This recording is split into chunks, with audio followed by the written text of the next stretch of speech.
हरे कृष्णा। आज से हम लोग पंचम अध्याय आरंभ करते हैं।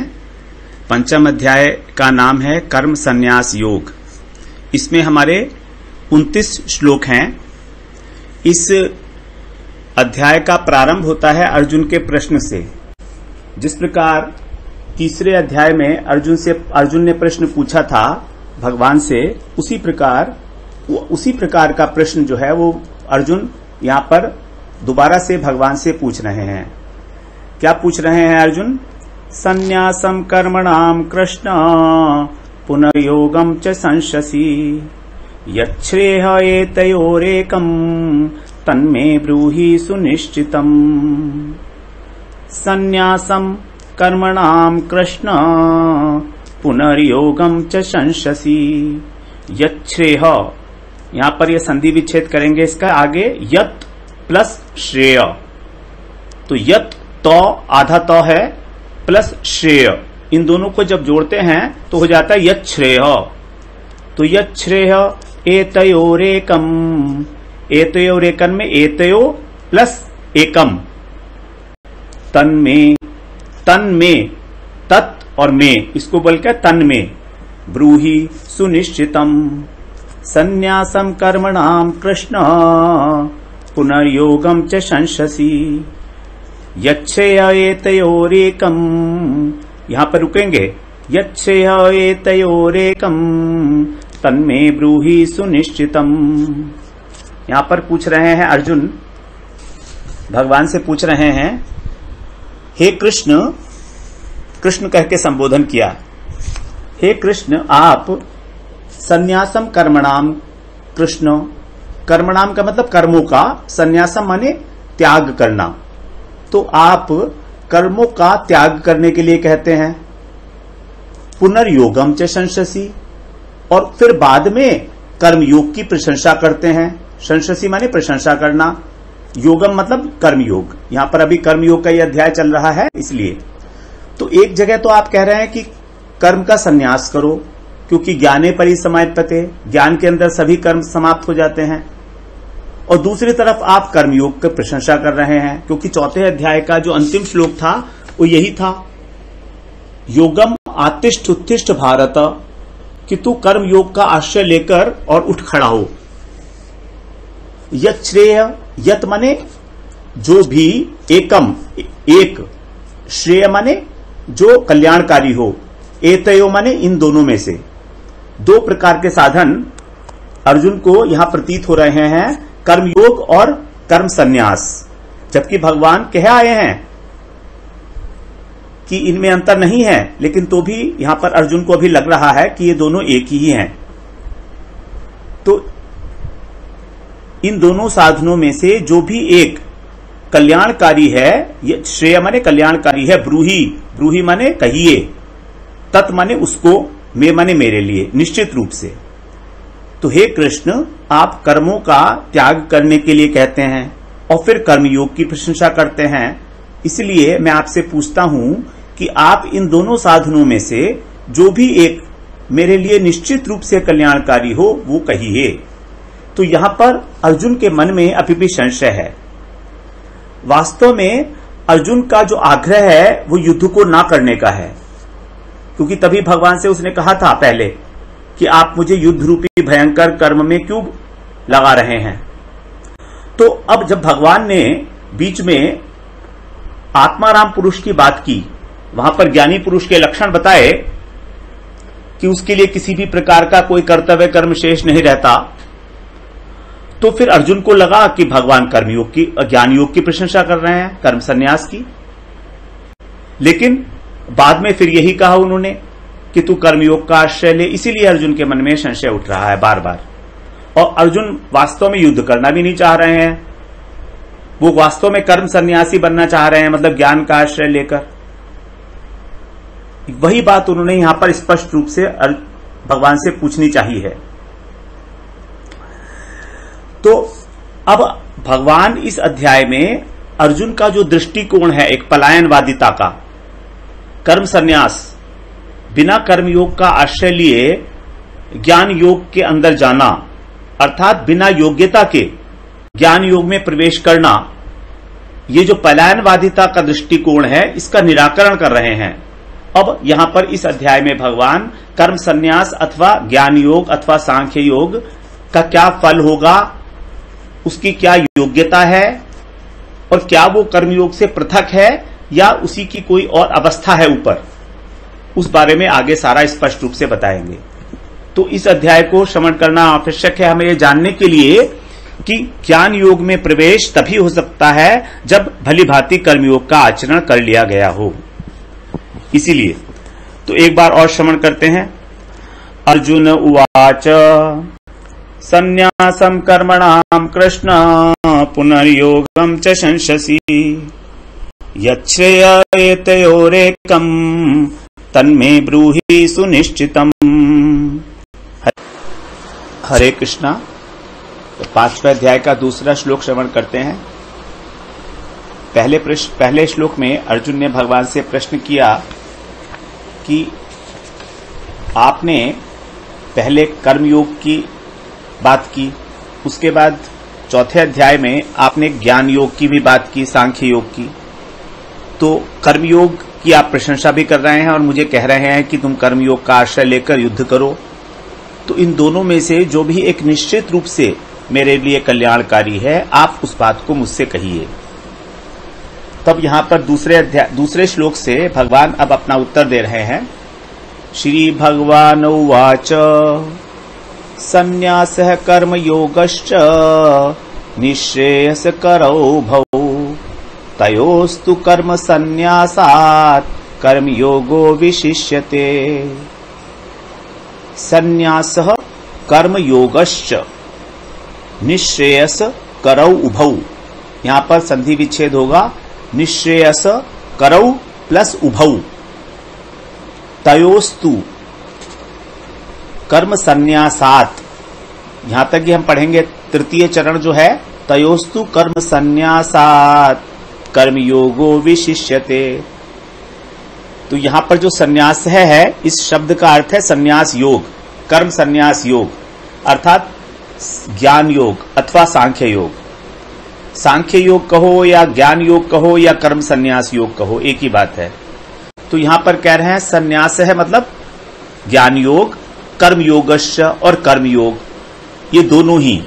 चौ माने और, निश्रेयस, निश्रेयस का मतलब है कल्याण, करो माने करने वाले, उभव माने दोनों। तो ये दोनों ही कल्याण करने वाले हैं, कर्मयोग भी और ज्ञान योग भी। तयोस्तु, तयो परंतु, तू का मतलब परंतु, तयो, तयो माने उन दोनों में, आउट ऑफ द टू। कर्म संन्यासात, कर्म संन्यास से, तुलना कर रहे हैं यहां पर, कर्म संन्यास से कर्म योगो विशिष्यते, कर्म योग की विशेषता है मतलब श्रेष्ठ है। कर्म संन्यास से कर्म योग विशेष है अर्थात श्रेष्ठ है। तो यहां पर भगवान ने कर्म योग की श्रेष्ठता बताई कर्म संन्यास से। यह है साधन की दृष्टि से, क्योंकि साधना करने में कर्म योग के द्वारा ही जब हमारी चित्त की शुद्धि होगी तभी ज्ञान को प्राप्त कर सकते हैं, तभी ज्ञान को धारण करने का अधिकार प्राप्त होगा।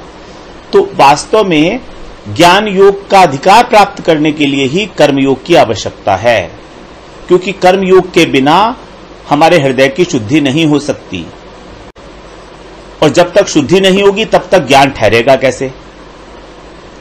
तो अगर कोई व्यक्ति डायरेक्ट ही ज्ञान मार्ग का अवलंबन कर रहा है और उसका हृदय अशुद्ध है तो वो सक्सेसफुल नहीं हो पाएगा। तो साधन की दृष्टि से भगवान ने यहां पर कहा वास्तव में योग एक ही है। तो ये अवस्थाएं हैं, कर्मयोग पहली अवस्था है और ज्ञान योग दूसरी अवस्था हो गई। दूसरी बात, हम लोगों को संस्कार पड़ा हुआ है कर्म करने का, क्योंकि हम लोगों की भोगने की इच्छा है, विषयों की इच्छा है, कामनाएं हैं, अभाव है, तो हमें कर्म करने का संस्कार पड़ा हुआ है। तो कर्म करने का जो संस्कार पड़ा हुआ है उसी का उपयोग करके हमको अपने हृदय की शुद्धि करनी है। ये आसान है, सरल है। जबकि भगवान 12वें अध्याय में बताएंगे आगे कि जो ज्ञान योग है वो कितना मुश्किल है, कितने कष्ट है उसमें। इसीलिए यहां पर भगवान ने कहा कि कर्मयोग की विशेषता है, अर्थात कर्मयोग श्रेष्ठ है। ये एब्सोल्यूट टर्म्स में नहीं कह रहे हैं, लेकिन साधन की दृष्टि से प्रारंभिक अवस्था में कर्मयोग ही रिकमेंडेड है भगवान की ओर से। तो यहां पर इसको बताया है, ऐसे दोबारा श्रवण करते हैं। संन्यासः कर्मयोगश्च निःश्रेयसकरौ भौ तयोस्तु कर्म संन्यासात् कर्मयोगो विशिष्यते। हरे कृष्णा। 5वां अध्याय और 3 श्लोक। भगवान ने पिछले श्लोक में बताया कि किस प्रकार से कर्मयोग जो है वो ज्ञान योग से श्रेष्ठ है, क्योंकि सरल है उसका साधन करना। तो क्यों श्रेष्ठ है उसका कारण यहां बता रहे हैं। ज्ञेयः स नित्य सन्यासी यो न द्वेष्टि न कांक्षति निर्द्वंदो हि महाबाहो सुखम बंधात् प्रमुच्यते। ज्ञेयः स नित्य सन्यासी यो न द्वेष्टि न कांक्षति निर्द्वंदो हि महाबाहो सुखम बंधात् प्रमुच्यते। ज्ञेय माने समझने योग्य, उसको तुम जानो। सौ माने उसको, किसको? किसको जानो? नित्य सन्यासी जानो उसको, जो यो माने जो न द्वेष्टि न कांक्षति, न किसी से द्वेष करता है और न कोई कामना करता है। तो जो किसी से द्वेष नहीं करता और किसी वस्तु की भी कामना नहीं करता, आकांक्षा नहीं करता, उसको तुम, उस मनुष्य को तुम नित्य सन्यासी मानो, अर्थात वो सन्यासी है। निर्द्वंदो ही महाबाहो सुखम बंधात् प्रमुच्यते, क्योंकि वो व्यक्ति जब उसके अंदर किसी प्रकार की कामनाएं वासनाएं नहीं हैं, तो जो द्वंद्व हैं, सुख और दुख, अनुकूल प्रतिकूल, मान अपमान, ये जो द्वंद्व हैं ये निर्द्वंद हो चुका है, उनसे ऊपर उठ चुका है। ही माने क्योंकि, हे महाबाहो, क्योंकि वो निर्द्वंद हो चुका है। और सुखम बंधात् प्रमुच्यते, सुख पूर्वक इस संसार के बंधन से मुक्त हो जाता है। बंधात् माने बंधन से, प्रमुच्यते माने अच्छे प्रकार से मुक्त हो जाता है। तो जो कर्म योगी है वो जब भगवान को सब कुछ अर्पण करता है, भगवत अर्पित निष्काम कर्म के द्वारा जब उसके चित्त की शुद्धि हो जाती है, तब उसकी कोई अपनी पृथक से अपने स्वार्थ के लिए कोई भी कामना नहीं रह पाती। और जब कामना नहीं है तो द्वेष का भी प्रश्न नहीं उठता, क्योंकि हमें किसी दूसरे व्यक्ति के लिए, दूसरे व्यक्ति से जो द्वेष होता है, ईर्ष्या होती है, वो इसलिए होती है कि हमको कोई अभाव है, हमारी कुछ इच्छाएं हैं। अगर हमारी इच्छा ही नहीं है तो हमें द्वेष क्यों होगा?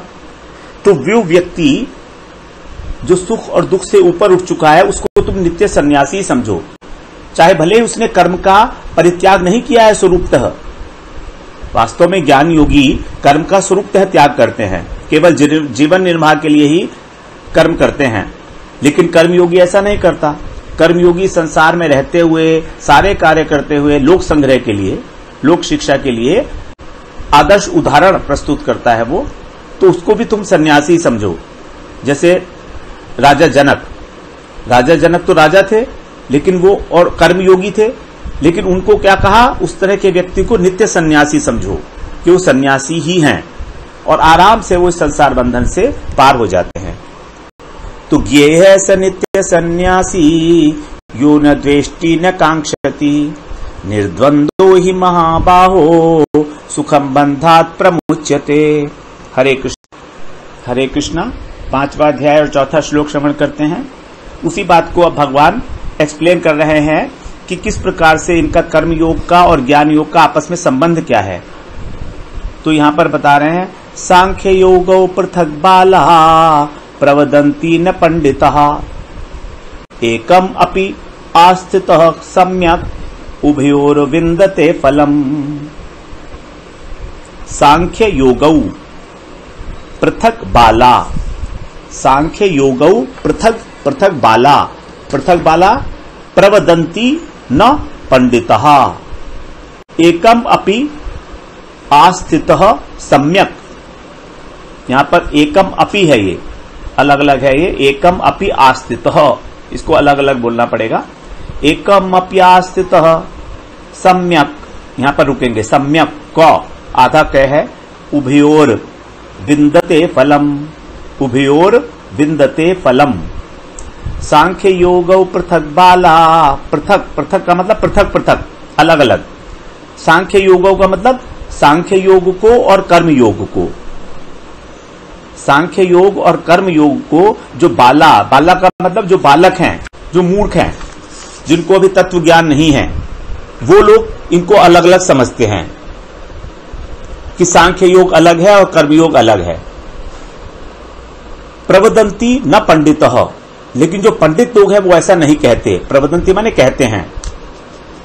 तो जो अज्ञानी जन हैं वे लोग सांख्य योग और कर्म योग को अलग अलग फल देने वाला समझते हैं, कहते हैं।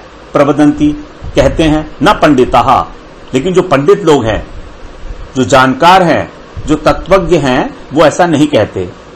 क्यों नहीं कहते ऐसा? क्योंकि एकम अपि आस्थितः सम्यक, एकम माने एक में, अपि माने भी, आस्थितः माने उसका आश्रय लेकर।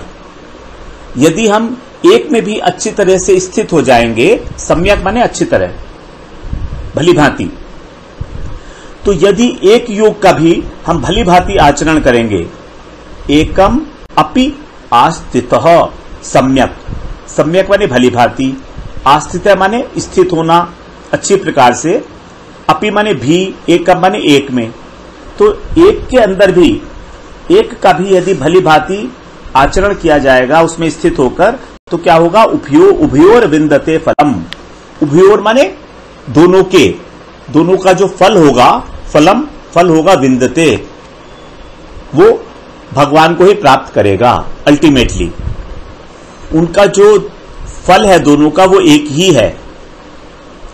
तो वास्तव में यहां पर कर्मयोग का फल भगवत प्राप्ति डायरेक्ट नहीं कह सकते, लेकिन क्योंकि कर्मयोग हृदय की शुद्धि करता है और हृदय की शुद्धि का उद्देश्य है ज्ञान की प्राप्ति, तो यहां पर कर्मयोग ज्ञान योग के फल को दूर से लक्ष्य कर रहा है, इसीलिए इसको कर्मयोग का भी फल मान लिया गया है।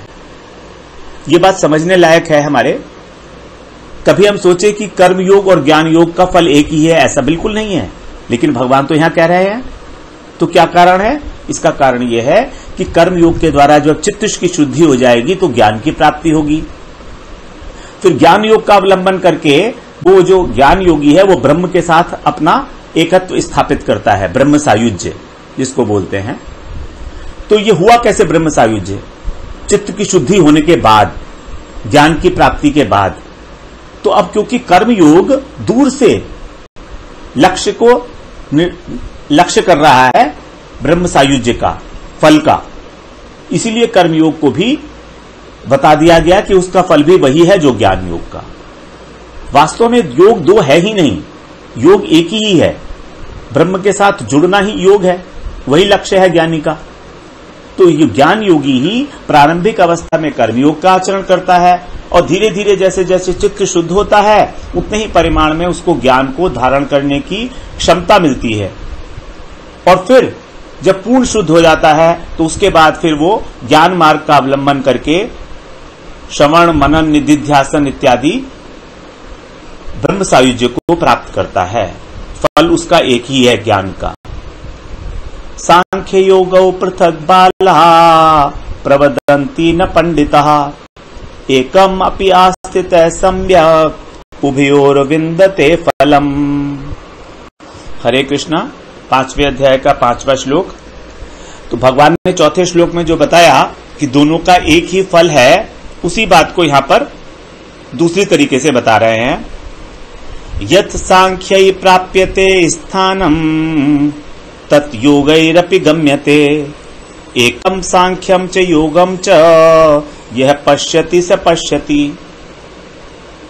यत् सांख्यै प्राप्यते स्थानम तत् योगैर अपि, यहां पर संधि विच्छेद है, तत् प्लस योगैर, तत् प्लस योगैर प्लस अपि गम्यते एकम सांख्यम च योगम च यह पश्यति स पश्यति। क्या कह रहे हैं यहां पर कि सांख्यई, सांख्यई का मतलब सांख्य योगी के द्वारा, यत माने जो, स्थान प्राप्त किया जाता है, प्राप्यते, तत् माने उसी स्थान को, उसी स्थान पर योगैरपि, जो कर्म योगी है वो भी वहीं पर गम्यते माने उस जाता है, यानी प्राप्त करता है। अर्थात जो स्थान ज्ञान योगी के द्वारा प्राप्त किया जाता है वही स्थान जो है कर्म योगी के द्वारा प्राप्त किया जाता है, क्योंकि कर्म योग का जो फल है वही है ज्ञान योग। ज्ञाने परिसमाप्यते, कर्मम, जितने भी हमारे कर्म हैं वो ज्ञान के अंदर ही समाप्त हो जाते हैं, यही है कर्मयोग का फल। चौथे अध्याय में भगवान ने बताया है कि किस प्रकार से ज्ञान के अंदर ही सारे फल जो हैं वो समाप्त हो जाते हैं। ज्ञाने परिसमाप्यते, इसीलिए तो यहां पर आप क्या कह रहे हैं, यत् सांख्य प्राप्यते स्थानम तत् योगैरपि गम्यते, अर्थात ज्ञानी व्यक्ति ज्ञान योग का आचरण करके जिस स्थान को प्राप्त करता है उसी स्थान को कर्मयोगी प्राप्त करता है। इसलिए अब क्या मानना पड़ेगा, एकम सांख्यम च योगम च, कि जो सांख्य योग है वही कर्मयोग है। यहां पर भगवान ने सिद्ध कर दिया कि कर्मयोग ही ज्ञान योग है, केवल अवस्था का डिफरेंस है। एकम सांख्यम च योगम च यह पश्यति स पश्यति, जो ऐसा देखता है वही वास्तव में यथार्थ देखता है, ठीक ठाक देखता है। मतलब जो इनको बिल्कुल अलग अलग करके देखता है वो गलत देखता है। वी कैनॉट सेपरेट कर्म योग and the Gyan Yog, both of them are so very interlinked, because Karma Yog is the initial stage of the Gyan Yog. यत् सांख्यै प्राप्यते स्थानम तत् योगैरपि गम्यते, एकम सांख्यम च योगम च यह पश्यति स पश्यति। हरे कृष्णा हरे कृष्णा।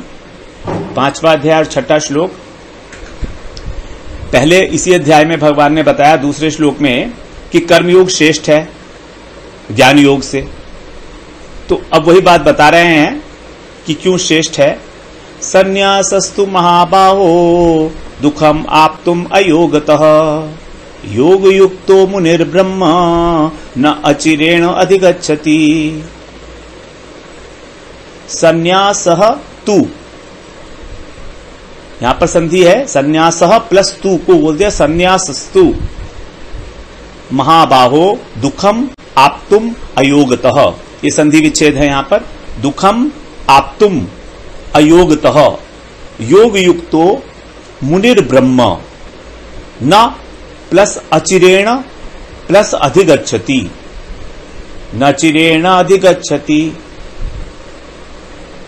तू का मतलब होता है परंतु, यानी कि अभी जो बात चल रही थी उससे थोड़ा सा हटके बता रहे हैं। परंतु हे महाबाहो, कर्म योग के बिना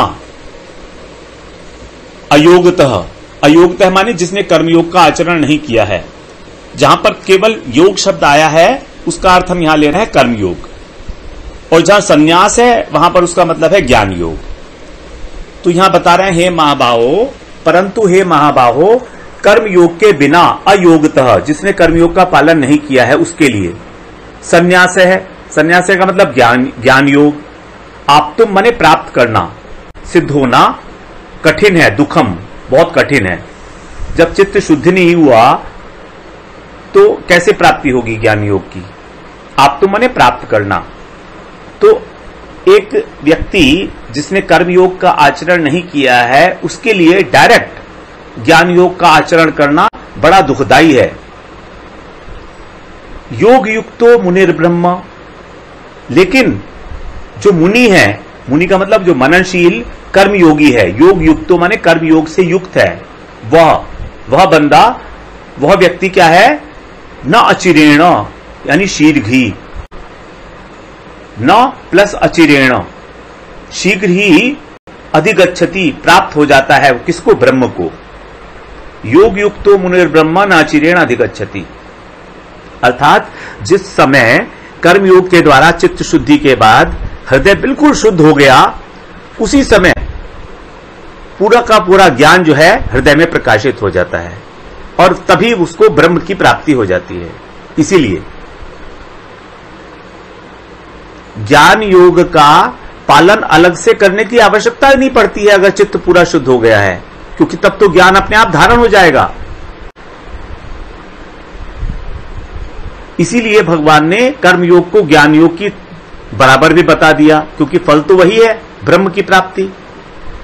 लेकिन अगर डायरेक्ट वो ज्ञान योग के ऊपर जाएगा तो उसको बहुत दुख मिलेगा, क्योंकि हमारा अभी इस स्टेज में अपना शरीर के ऊपर बहुत अधिक अभिमान है, देहाभिमान, कि मैं शरीर हूं, ये भावना बड़ी प्रबल रूप से हमारे अंदर है।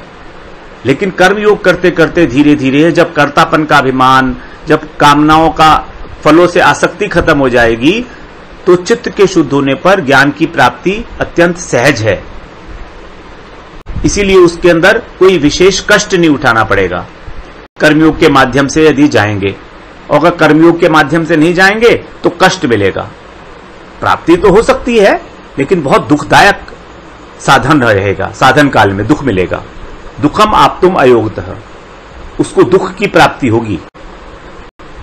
सिद्ध करना ज्ञान योग को बिना कर्मयोग का आश्रय लिए मुश्किल है।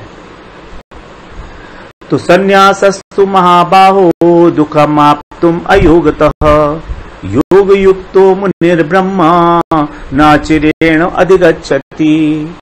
हरे कृष्णा। 5वां अध्याय का 7वां श्लोक श्रवण करते हैं। इस श्लोक में भगवान कर्मयोगी के लक्षण बता रहे हैं। योग युक्तो विशुद्धात्मा विजितात्मा जितेन्द्रियः सर्वभूतात्म भूतात्मा कुर्वन्नपि न लिप्यते। योग युक्तो विशुद्ध आत्मा विजितात्मा जितेन्द्रियः सर्वभूतात्म भूतात्मा कुर्वन्नपि न लिप्यते। यहां पर क्या बता रहे हैं? योग युक्तो, यहां पर आत्मा शब्द जो है, पहले हम उसका श्रवण करें कि आत्मा शब्द के 7 अर्थ बताए गए हैं। ब्रह्म, शरीर, मन, बुद्धि, धृति, प्रयास और स्वभाव। तो यहां पर बताया है योग युक्तो, जो योग से युक्त है, अर्थात जो कर्मयोगी है, जो जिसने कर्मयोग में सिद्धि प्राप्त कर ली है, उसके लिए क्या बता रहे हैं? वो विशुद्ध आत्मा। तो यहां पर जो पहला आत्मा है, इसका अर्थ आएगा अंतःकरण। अंतःकरण का मतलब है उसका मन और बुद्धि, क्योंकि अंतःकरण में मन, बुद्धि, अहंकार और चित्त होते हैं ना। तो यहां पर आत्मा का मतलब है अंतःकरण। तो जिसका अंतःकरण विशुद्ध हो गया है, अर्थात उसका जो चित्त है वो शुद्ध हो गया है, चित्त शुद्धि, क्योंकि कर्मयोग का जो फल था वो है चित्त शुद्धि। तो यही है विशुद्ध आत्मा। विजित आत्मा, विजित आत्मा का मतलब है, यहां पर आत्मा का मतलब आएगा शरीर, जिसने अपने शरीर को जीत लिया है। शरीर के अंदर जो वेग हैं, काम, क्रोध, ये जो वेग आते हैं, वाणी का वेग है, उदर का वेग है, उपस्थ का वेग है, तो 6 प्रकार के जो वेग हैं उनको जिसने जीत लिया है और जितेंद्रिय है, और जिसने इंद्रियों को भी जीत लिया है। इंद्रियां हमारी जो 5 ज्ञानेंद्रियां हैं उनको भी जीत लिया है। तो यहां पर इंद्रियों को भी, शरीर को भी जीता, इंद्रियों को भी जीता, और अब जो है उसका अंतःकरण शुद्ध हो चुका है। तो ये तीनों लक्षण जो बताए गए हैं, ये हैं कर्मयोगी के तटस्थ लक्षण। अब इसके आगे वाली लाइन में बता रहे हैं कर्मयोगी का जो स्वरूप लक्षण है वो क्या है? सर्वभूतात्म भूतात्मा, जो सभी प्राणियों की आत्मा है, अर्थात सभी प्राणियों की आत्मा उसकी अपनी आत्मा है। भूत का मतलब होता है प्राणी। सर्वभूतात्म, सभी प्राणियों की जो आत्मा है वो उसकी अपनी आत्मा हो गई है, ऐसा जो मानता है। कुर्वन अपि न लिप्यते, कुर्वन माने कार्य करते हुए भी, कर्म करते हुए भी, अपि माने भी, न लिप्यते, उसमें लिप्त नहीं होता, अर्थात आसक्त नहीं होता। अब वो व्यक्ति क्योंकि कर्म कर रहा है लेकिन उसमें लिप्त नहीं है, इसलिए उसका किसी भी प्रकार का कर्म फल नहीं बनेगा, कर्म के संस्कार नहीं बनेंगे। तो यहां पर जो स्वरूप लक्षण है, स्वरूप लक्षण ही वास्तव में किसी भी वस्तु का स्वरूप लक्षण ही मुख्य लक्षण होता है, और जो गौण लक्षण होता है वो होता है तटस्थ लक्षण। वो हो भी सकता है और नहीं भी, लेकिन स्वरूप लक्षण के अभाव में तो वस्तु ही नष्ट हो जाएगी। तो कर्मयोगी का स्वरूप लक्षण बता रहे हैं सर्वभूतात्म भूतात्मा, अर्थात सभी प्राणियों की आत्मा को वो अपनी ही आत्मा समझता है। इसका मतलब क्या हुआ? इसका मतलब यह हुआ कि सबके हृदय में भगवान बैठे हुए हैं अंतर्यामी परमात्मा के रूप में। तो वो वास्तव में जितने भी प्राणी हैं उन सबके शरीर को नहीं देखता है। कोई स्त्री है, कोई पुरुष है, कोई पशु है, कोई पक्षी है, उसकी जो दृष्टि है वो शरीर पर ना जाकर आत्म तत्व पर जाती है। आत्म तत्व मतलब परमात्मा पर जाती है। तो परमात्मा तो सबके अंदर एक सा ही है, अंतर्यामी परमात्मा। तो जिस प्रकार प्रत्येक व्यक्ति को अपनी आत्मा प्रिय होती है, उसी प्रकार उसको सभी की आत्मा प्रिय है। सभी की आत्मा प्रिय होने के कारण अब वो जो भी कार्य करेगा वो सर्वभूत हिते रता, सबके कल्याण के लिए होगा, क्योंकि अब वो अपने कल्याण के लिए काम कर रहा है, अपने आत्मा के कल्याण के लिए। तो अपनी आत्मा को ही सबकी आत्मा मान रहा है और सबकी आत्मा को अपना आत्मा मान के वो सबके कल्याण के लिए कार्य करेगा, लोक संग्रह के लिए कार्य करेगा। इसलिए अब उसका कर्म से किसी भी प्रकार का स्वार्थ का संबंध नहीं रहा, इसलिए वो कर्म में लिप्त नहीं होता, इसलिए उसका कोई कर्म बंधन नहीं बनता। तो इस मुख्य लक्षण को प्राप्त करने के लिए सबसे पहले आवश्यक है चित्त की शुद्धि, इंद्रियों के ऊपर नियंत्रण, शरीर के ऊपर नियंत्रण, ये सारी बातें। तो इसको हम दोबारा एक बार श्रवण करते हैं। योग युक्तो विशुद्धात्मा विजितात्मा जितेन्द्रिय सर्वभूतात्म भूतात्मा कुर्वन्नपि न लिप्यते। अर्थात जिस मनुष्य की इंद्रियां वश में है, जिसका शरीर उसके वश में है, जिसका अंतःकरण शुद्ध हो चुका है, जो सभी प्राणियों की आत्मा को अपनी आत्मा मानता है, अर्थात सब में परमात्म तत्व का ही दर्शन करता है, वह कर्मयोगी कुर्वन्नपि कर्म करते हुए भी न लिप्यते, लिप्त नहीं होता। हरे कृष्णा। हरे कृष्णा। 5वें अध्याय का श्लोक श्रवण करते हैं हम, 8वां और 9वां। ये दोनों श्लोक ही एक साथ पढ़े जाएंगे क्योंकि लिंक्ड हैं, मगर आप इसको दोनों अलग अलग दिन के अंदर याद करेंगे। तो इसको श्रवण करते हैं। नैव किंचित करोमीति युक्तो मन्येत तत्त्ववित् पश्यन् शृण्वन् स्पर्शन् जिघ्रन् अश्नन् गच्छन् स्वपन् श्वसन् प्रलपन् विसृजन् गृह्णन् उन्मिषन् निमिषन्नपि इंद्रियाणि इंद्रियार्थेषु वर्तन्त इति धारयन्। तो यहां पर अब भगवान फिर ज्ञान योग की बात कर रहे हैं कि जो ज्ञान योगी है, जो तत्वविद है, वो कार्य किस प्रकार से करता है, कैसे उसके द्वारा कार्य होते हैं। नैव किंचित करोमि इति, यहां पर बहुत सारे संधि विच्छेद हैं। नैव न प्लस एव, किंचित प्लस करोमि प्लस इति, युक्तो मन्येत तत्ववित्। फिर अगली लाइन में पश्यन्, अलग अलग बोलेंगे हम इसको क्योंकि एक साथ नहीं बोल सकते, इतना लंबा पूरा एक ही, पूरा का पूरा तीसरा और चौथा चरण एक ही बना दिया गया है। पश्यन् शृण्वन् स्पर्शन् जिघ्रन् अश्नन् गच्छन् स्वपन् श्वसन् प्रलपन् विसृजन् गृह्णन् उन्मिषन् निमिषन् अपि इंद्रियाणि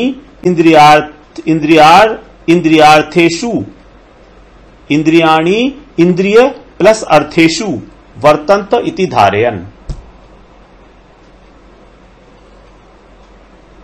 तो क्या बता रहे हैं? नैव, नैव किंचित करोमि इति, वो जो तत्वविद व्यक्ति है, तत्वज्ञानी है, वो कुछ नहीं करता, ना करोमि नहीं करता हूं, इति मन्येत, मन्येत माने मानना, इस प्रकार मानता है। करोमि इति, इति माने इस प्रकार, मन्येत माने मानता है। कौन ऐसा मानता है? जो तत्वविद है, जो तत्वदर्शी है, तत्व को जानने वाला है। और युक्त माने सांख्य योगी है। किस चीज को मानता है वो आगे लाइन में बता रहे हैं। तो जो तत्वदर्शी पुरुष है, जो सांख्य योगी है, वो ऐसा मानता है कि मैं कुछ नहीं करता हूं। किंचित, किंचित का मतलब कुछ भी, मैं कुछ भी नहीं करता हूं। तो फिर सारी क्रियाएं कैसे हो रही हैं? तो वो देखता है सबको। पश्यन, पश्यन माने देखता है आंखों से। शृण्वन का मतलब सुनता है, सुनता हुआ, देखता हुआ, सुनता हुआ, स्पर्श करता हुआ। जिघ्रन का मतलब सूंघता हुआ। अश्नन का मतलब खाना खाता हुआ। गच्छन का मतलब चलता हुआ। स्वपन का मतलब सोता हुआ। और स्वपन श्वसन, श्वसन का मतलब है श्वास लेता हुआ। उसके बाद आ रहे हैं प्रलपन, प्रलपन का मतलब है बोलता हुआ। विसर्जन, विसर्जन का मतलब है मलमूत्र का त्याग करना। उन्मिशन, उन्मिशन का मतलब है आंखों को खोलना, पलकों को ऊपर उठाना। निमिशन माने पलकों को मूंदना। अपि, और ग्रहणन, ग्रहणन का मतलब है ग्रहण करना, हाथों से ग्रहण करना। ये सब करता हुआ भी वो ये सोचता है कि मैं कुछ नहीं करता हूं। इसमें सारी इंद्रियों की क्रियाएं आ गई, ज्ञानेन्द्रियों की, कर्मेंद्रियों की, और साथ में जो उपप्राण की क्रियाएं हैं।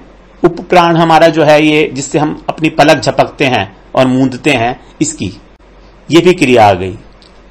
तो ज्ञानेन्द्रियों की क्रिया, कर्मेंद्रियों की क्रिया, उपप्राण की क्रिया, जितनी भी क्रियाएं हमारे शरीर में स्वाभाविक रूप से हो रही हैं, वो सभी क्रियाएं देखता हुआ भी ऐसा सोचता है कि मैं नहीं कर रहा हूं। फिर कौन कर रहा है? इंद्रियाणि इंद्रियार्थेषु, इंद्रियां ही इंद्रियों के विषयों में वर्तन्ते माने बरत रही हैं, व्यवहार कर रही हैं, चेष्टा कर रही हैं, ऐसा समझकर। इति धारयन, इस बात को धारण करके। तो सांख्य योगी अपने अंदर किसी भी प्रकार का कर्तापन का भाव नहीं लाता।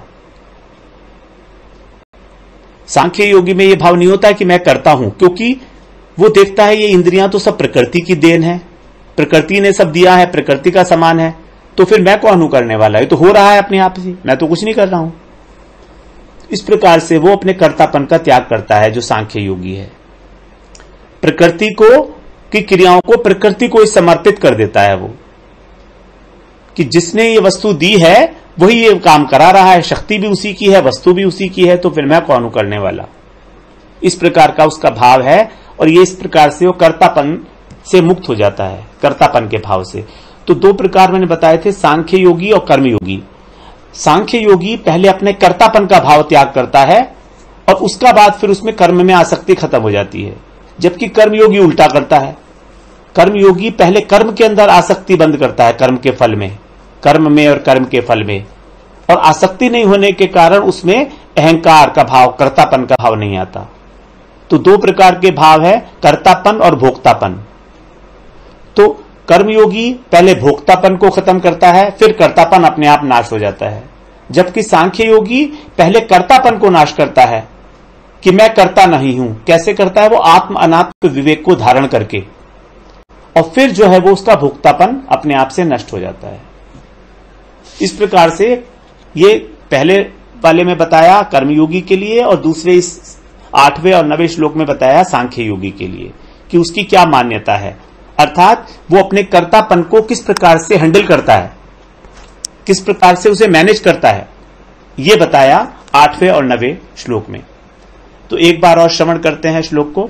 नैव किंचित करोमीति युक्तो मन्येत तत्त्ववित् पश्यन् शृण्वन् शृण्वन् शृणु शृण्वन् स्पर्शन स्पृशन स्पृशन प्री स्पृशन जिघ्रन् अश्नन् गच्छन् स्वपन् श्वसन् प्रलपन् विसृजन् गृह्णन् उन्मिषन् निमिषन्नपि इंद्रियाणि इंद्रियार्थेषु वर्तन्त इति धारयन्।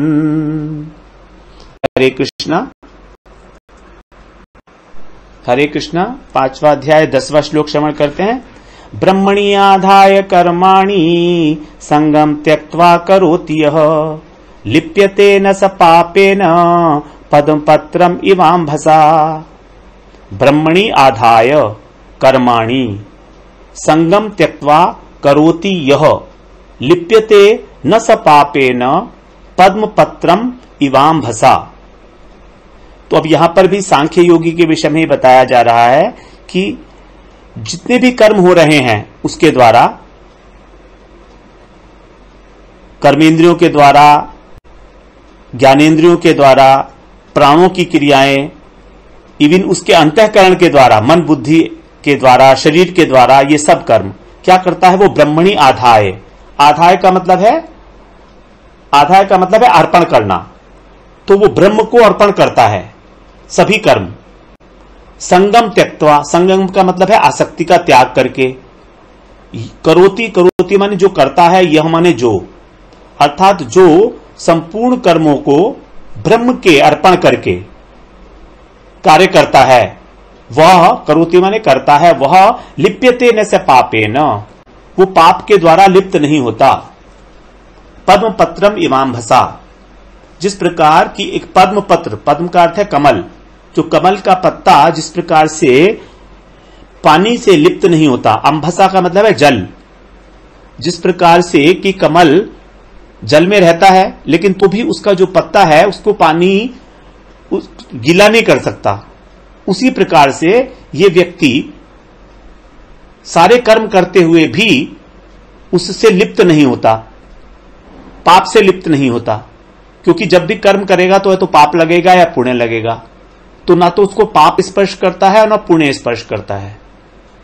पहले वाले श्लोक में बताया था हमने कि वो लिप्त नहीं होता किसी प्रकार से, क्योंकि उसकी अब आसक्ति नहीं रही है। आसक्ति न होने का कारण है उसने सारी क्रियाएं ये मान ली हैं कि प्रकृति के द्वारा हो रही हैं, ब्रह्मणी आधाय।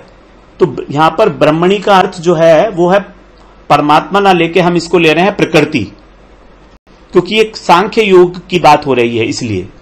और ये जो हमारा श्लोक होगा ये भक्त के लिए नहीं है, ये सांख्य योगी के लिए है। यद्यपि यहां पर अनुवाद में दिया हुआ है भक्ति योगी, लेकिन हमें इसे समझना होगा सांख्य योगी, क्योंकि सारी चर्चा हो रही है ज्ञानी के लिए, तो हमको उसी परिप्रेक्ष्य में जो है समझना पड़ेगा हर बात को। तो ये सांख्य योगी ब्रह्मणी, ब्रह्मणी का मतलब यहां प्रकृति, कि प्रकृति की देन है, ये सब प्रकृति की ही विकार है, इंद्रियां, शरीर, और प्रकृति ही की शक्ति है। तो वही प्रकृति ही सारे काम करा रही, इसलिए वो प्रकृति को अर्पण कर रहा है सब कुछ, क्योंकि वो तत्वविद है, वो तत्व को जानने वाला है, उसको पता है कि सब कुछ कैसे पैदा होते हैं, उत्पन्न कैसे होते हैं इंद्रियां, गुण क्या है, अहंकार क्या है, सृष्टि कैसे उत्पन्न हुई, ये सब उसको ज्ञान है।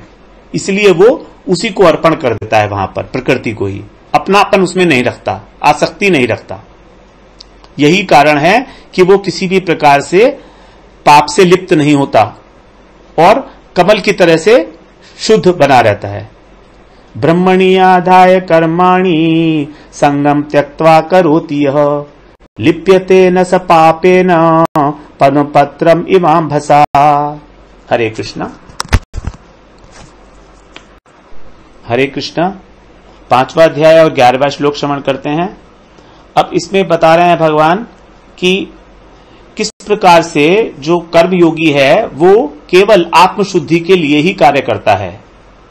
कायेन मनसा बुद्ध्या केवलैरिंद्रियैरपि योगिनः कर्म कुर्वन्ति संगम त्यक्त्वा आत्मशुद्धये। यहां योगिनः ये कर्मयोगी के लिए आएगा। कायेन मनसा बुद्ध्या केवलैरिंद्रियैरपि, केवलैर, केवलई प्लस इंद्रिय प्लस अपि, केवलई प्लस इंद्रियई प्लस अपि। इंद्रियई का मतलब है यहां बहुवचन, सभी इंद्रियां। योगिनः कर्म कुर्वन्ति संगम त्यक्त्वा आत्मशुद्धये। यहां पर योगिनः मतलब कर्मयोगी। तो कायेन मनसा बुद्धिया, कैसे कार्य करता है वो?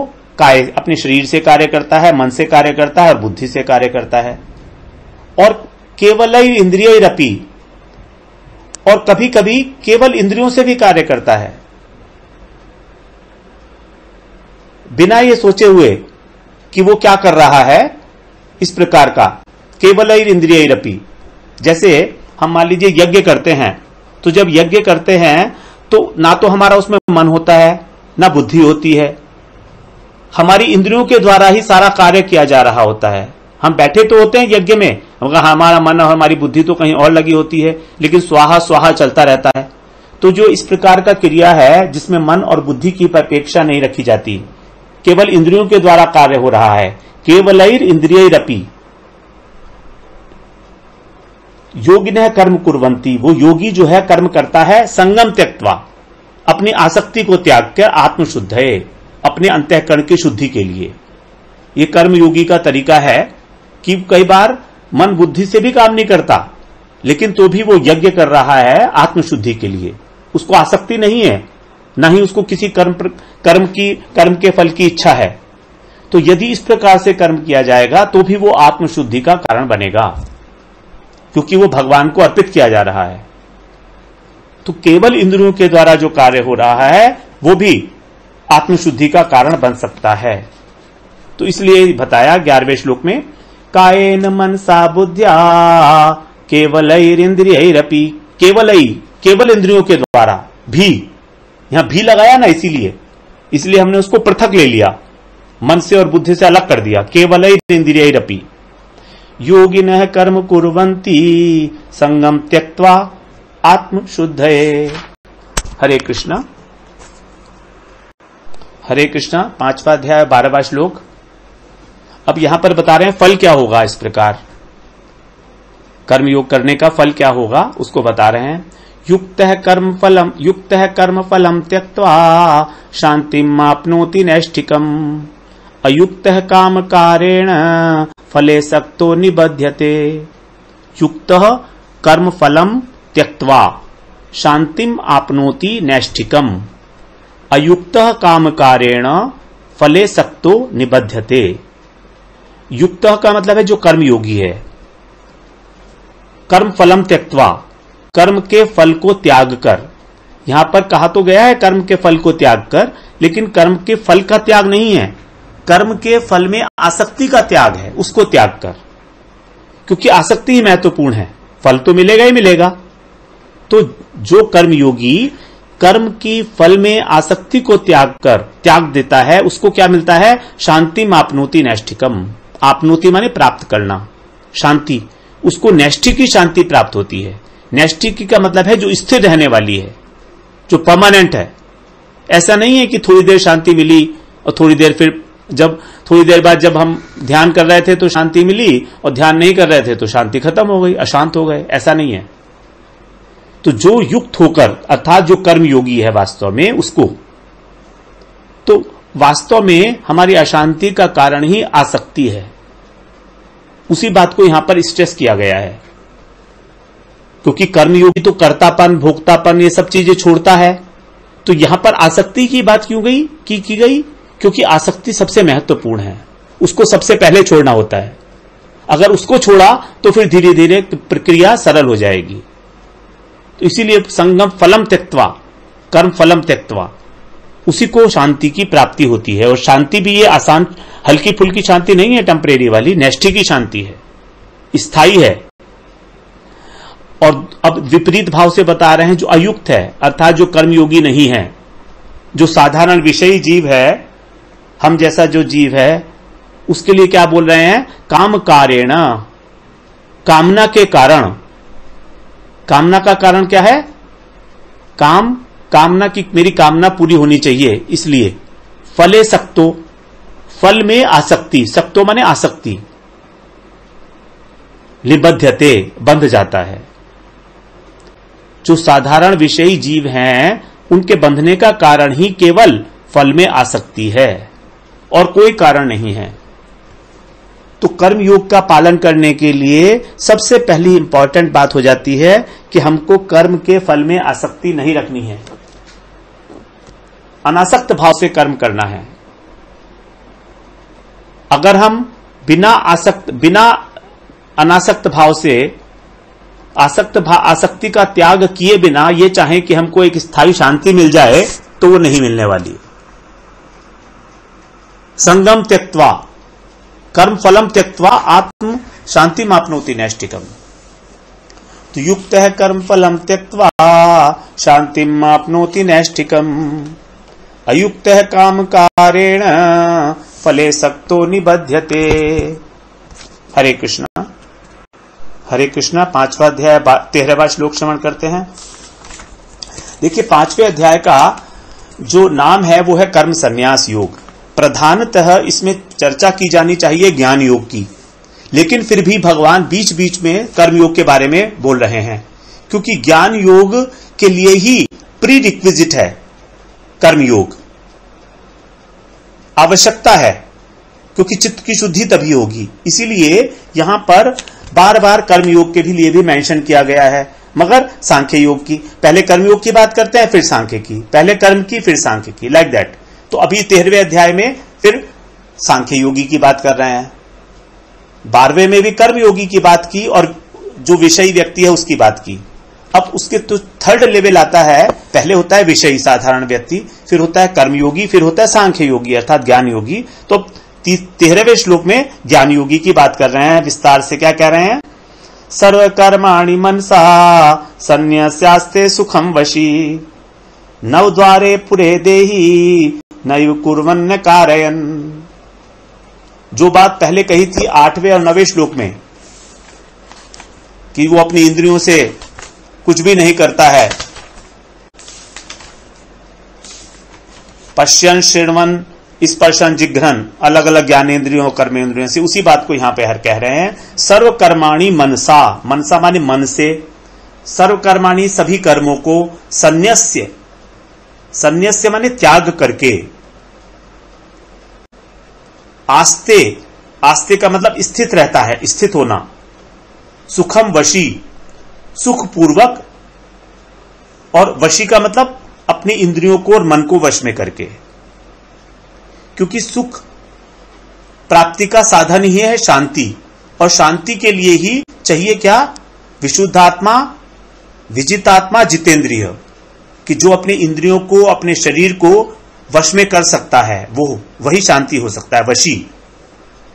तो ऐसा व्यक्ति जो सांख्य योगी, जिसने अपने इंद्रियों को और मन को वश में कर लिया है, वो सुखपूर्वक अपने मन से सभी कर्मों को त्याग कर देता है। सर्व कर्माणि, सारे प्रकार जितने भी कर्म हैं, मनसा माने अपने मन से, विवेक द्वारा, आत्म अनात्म विवेक के द्वारा सबका त्याग कर देता है। क्या क्या त्याग है? कि मैं नहीं कर रहा हूं, ये कार्य सारे प्रकृति के द्वारा मुझसे कराए जा रहे हैं, मैं करने वाला नहीं हूं, कर्तापन का भाव, उसका त्याग करता है। नव द्वारे पुरे देही, देही का मतलब है देहधारी पुरुष, जो इस देह में अवस्थित है, वो नव द्वारे, नौ द्वार वाले, पूरे माने शरीर में, हमारे शरीर में 9 द्वार हैं, 9 द्वार वाला इसको बताया गया है कि 9 द्वार वाला शरीर है हमारा, जो हमारी ज्ञानेंद्रिय हैं, जैसे 2 नेत्र हैं, 2 कान हैं, 2 नासिका के छिद्र हैं, 1 मुख है, ये 7 द्वार तो शरीर के ऊपरी भाग में हो गए, और मल मूत्र त्याग करने के लिए गुदा और उपस्थ, ये दो द्वार शरीर के निचले भाग में हैं। इस प्रकार से ये 9 द्वारों वाला जो शरीर है उसको कहा गया है पुर। पुर का मतलब होता है नगर। तो इस नगर में रहने वाला मनुष्य जो देही नैव कुर्वन्न कार्यन, ना तो वो ये कहता है कि मैं काम कर रहा हूं, और ना ही वो किसी के द्वारा कार्य कराता है, वो लोगों को भी कार्य करने में प्रेरणा नहीं देता कि तुम अपने अंदर अहंकार का पोषण करो, कर्तापन के भाव का पोषण करो। नैव कुर्वन, ना तो खुद अपने कर्तापन का भाव रखता है और ना ही दूसरों के अंदर कर्तापन के भाव को उत्पन्न कराता है। यहां कुर्वन और कार्यन में कार्य करने को ना मानकर कर्तापन के भाव को मानना जो है, वो कर्तापन का भाव लेना पड़ेगा, क्योंकि कार्य तो करते ही है, कार्य तो हो रहा है हमारे कर्मेंद्रियों के द्वारा, ज्ञानेंद्रियों के द्वारा। ऐसा तो हो नहीं सकता आंखें खुली हों देख ना रही हों, ऐसा तो हो नहीं सकता कि कान शब्दों को ना सुने, हाथ जो है कुछ ना कुछ ग्रहण करेंगे ही, पैरों से चलना होगा ही होगा। तो कार्य तो हो रहा है, लेकिन कर्तापन का भाव नहीं है।